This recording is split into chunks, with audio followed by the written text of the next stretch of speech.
Mga kapuso, duha ka modernized PUJ nakuhaan sa video nga nagakarerahay sa Fort San Pedro sa Iloilo City. Si Zen Kilantang Sasa nakatutok. Sa video nga ini makitaan ang madasig nga pagpadalagan sa modernized PUJ kag ginasundan pa sang isa pagid ka modernized PUJ. Talalupang do na nga daw nagakarera ang among nga mga salakyan.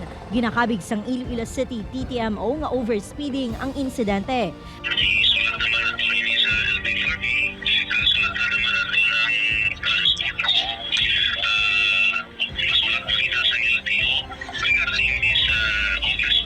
Ang video ang nakalabot na sa igtalupangod sang Land Transportation Office Region 6. Plano sang ahensya nga padalaan sang show cause order ang operator.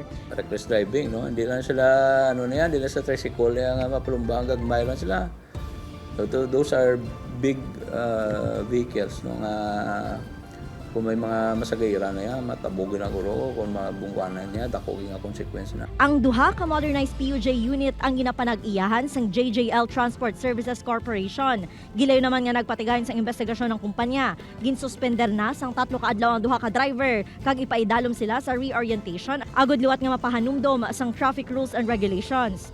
Andin sila namon sang aksyon kag i-disiplinahon nila namon sila kag i-remind wat kung ano ang dapat nga ihimuon nila sa dalan.